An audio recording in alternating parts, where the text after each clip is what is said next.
Hi all, welcome to my channel. I'm Will Wyvern. Today I want to talk about what you use to fuel your magic, your spell casting, everything you do. How do you fuel that? And let's begin with, these are my thoughts, my beliefs, my opinions. This is from over 30 years experience. I want to share some different ideas with you so you can try new things in your practice, try to grow, expand, what you work with and how you work. Find out what might work better for you. So let's talk about what you use to fuel your practice. Now, first of all, the most basic definition of magic is you want to manipulate energy to manifest your desires. You're taking energy from somewhere, some source, and you want to manipulate what's going on in the world, in the universe, in your life. You want to manipulate that to get what you want. And that could be healing. You want to heal somebody or yourself. You want to make yourself better. You want to look at wealth, financial situation, love, finding someone you're compatible with, knowledge, just getting smarter. Different things that you're trying to do. You're casting spells, and it could be for you, someone you love, for the universe, for the world in general. Whatever you're doing, whatever your magic is, whatever your spell casting is, somehow you have to fuel those spells. These spells cannot happen. They're not going to work. They're not going to be successful unless something has the energy and the power to manipulate the current energy to get what you want, to manifest your desire. Now, I really can't say what's the most popular and what's the least popular because there are so many solo practitioners out there. There are so many different ways of practicing, but let me go over some of the most common. One of the most common is your god or your goddess. You're going to ask your god or your goddess for the energy, the power to process this spell. And let me give you an example. Christians call on their God when they pray for healing or for struggles that they're going through or for to get a job or to meet somebody. Christians call on God, and that's where they get their power from to manifest their desires. Some witches call on Hecate or Bastet or Isis or whoever it is, Thor, Odin, whatever, god or goddess you want to call on. And what you're going to do in your ceremony is you're just going to do your normal spell casting, and the person you call or the thing that you call on for energy is going to be your god or goddess. You're going to ask them for help. Now, another way people fuel spells is with components.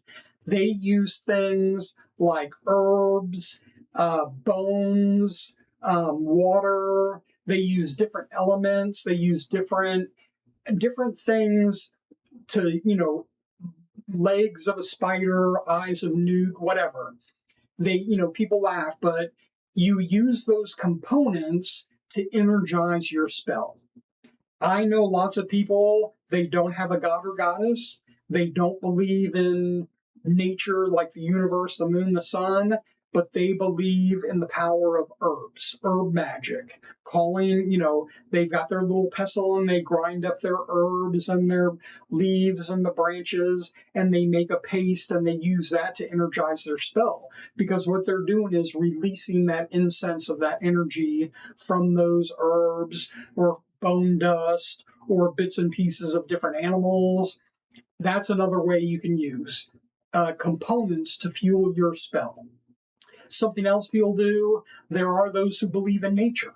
They use lunar energy or solar energy or the power that comes from the earth, from the trees, from the ground. I love lunar energy. I use lunar energy probably the most in my spell casting. When I'm calling on a spell to do healing or a spell to bring prosperity to someone, or if someone's struggling, I'll call down lunar energy and I'll use that lunar energy to fuel my spell. I'll call on that energy. I might have it in moon water or a charged up crystal, and that's something else people use. Some people use crystals. There's the natural energy in crystals, and you can use crystals to fuel your spells. Call on that energy, pull that energy from those crystals, hold them in your hand, put them on your altar. That's what you're going to use to fuel your spells. You can charge up those crystals by using solar energy or lunar energy, combining those two, the crystal energy and the lunar energy, and use that to fuel your spells. Something else people use is energy from themselves, their own body's energy. They'll prepare their spell, they'll go through the steps, and when it comes time to pull energy, they pull it from within. They pull it from their heart, they pull it from their mind, they use their chakra, their aura, they use that natural energy that everyone has within them. So those are some things that you can use. You can call on your god or goddess. You can call on crystal energy. You can call on the moon, the sun, the earth, the elements, earth, wind, and fire. Call on those to fuel your spells. Herbs and powders and bits and pieces of different animals, your animal spirit. Call on those to fuel your spell. You need something. Remember, magic takes work. Magic takes effort. You can't just sit down and say, I want to fall in love, or I want so-and-so to feel better and get over their illness, or I want, financial stability, whatever. You need to actually do the spell. You need to call down that energy, tell that energy what you want to do. When you call down that lunar energy, or when you call down the energy from your god or goddess, you're going to tell them, hey, I need energy to heal so-and-so because, they've got the flu, or, they've got some kind of malady they're, dealing with, and I need energy to help them.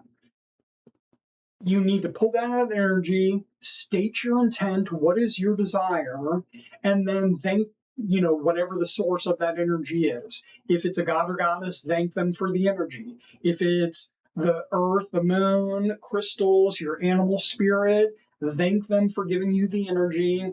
Thank them for letting you use that energy to manifest your desires, to manifest, your spell. I really think it's important to try new things. Find something that may work for you. Find something that may open your eyes to new possibilities. I know people who only call on a god or goddess. They never have thought about trying herb magic, or they've never thought about using crystal magic. Try it. Try pulling down lunar energy. We just had a full moon. Pull down that full moon energy, store it in a crystal or make some moon water. And again, I've talked about this several times before. When you're making moon water, that's something else that takes effort. You're calling down that lunar energy to fill that water, to enhance that water with lunar energy. You can't just take a bucket of water or a jug of water, set it out on your back porch before you go to bed, and wake up in the morning and go, oh, I've got moon water. No, you have to do something. Magic takes effort. Magic takes a little bit of work. The more you put into it, the more you're going to get out of it. If you want to heal somebody, or if you want to find love, or if you want financial stability, you need to take the effort. You need to spend the energy to actually sit down, call the energy that you need, manifest that spell, tell your deity, tell the universe, tell your animal guide, your animal spirit, tell the crystals what you want. I want healing. I want financial stability. I want love.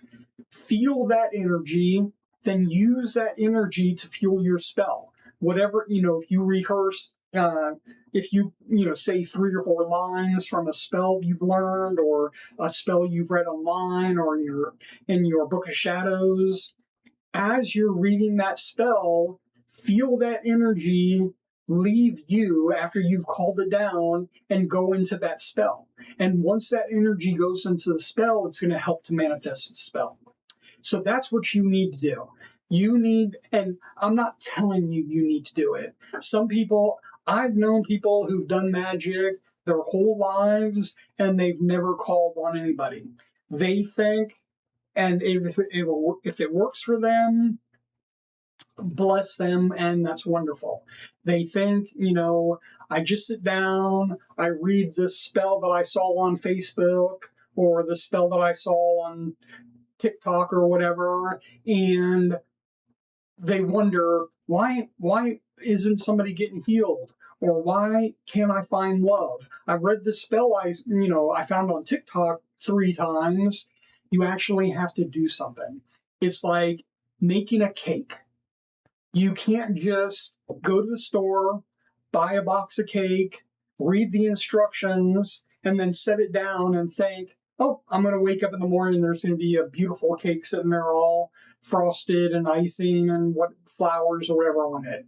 You've actually got to do steps. There are steps you need to do. So when you're looking through a spell and you see the steps, setting up something, candles, a plate of water, some herbs, some crystals, whatever you're going to set up, and then you're going to recite the spell.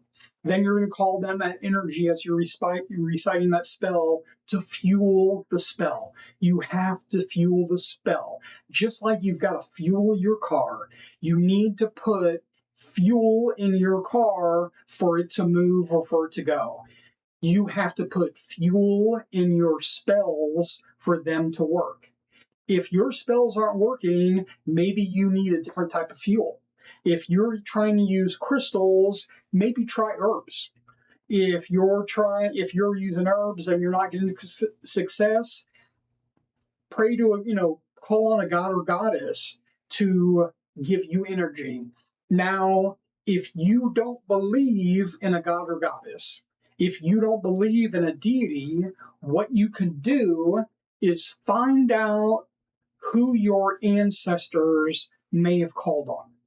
If you've done some family history and found out your family is Celtic or Norse or South American or South African, find out what gods and goddesses or what they called on. Did they call on animal gods, animal spirits? Did they call on certain gods or goddesses? Did they believe in the elements? Find out what your ancestors used. And then, in a way to honor your ancestors, call on what they used. If you find out your ancestors called on a Norse god or a South African god or goddess, maybe bring that into your practice. Find a little statue or find a picture and keep it on your phone, print it out, and put that on your altar. And just thank your ancestors, bless your ancestors, and as you're calling out the spell, call out to your ancestors and say, hey, you called on this person for power and for guidance and for help in fueling your spells. I want to do the same. I want to show you respect. I want to honor your history by calling on the ancestors, the gods or goddesses that you called on. Find out what works for you. Try different things. Don't be stagnant. It's exciting to try new things. Not everything's going to work, but what does work is going to lead to growth and more successful magic. So try new things. Those are just some examples. Go online, find some others, talk to other people, see what they use. It's a great topic. Just ask people, what do you use to fuel your spells? And if they're like, then you can talk about it. Say, hey, I saw this guy, he was talking about, You just like you got to fuel your car, you should be fueling your spells to go somewhere, to do something, to get off that page and manifest in reality. So those are some ideas, some suggestions. I hope you try it. I really, really do. Don't be stagnant. Your magic doesn't need to be boring and just read out of a book. Try new things. Experiment, explore. That's my mantra. Explore, experiment, find new things. I wish you success. I wish you blessings. I wish you happiness. I wish you growth in your magic. I hope everything works out. And as always, thank you.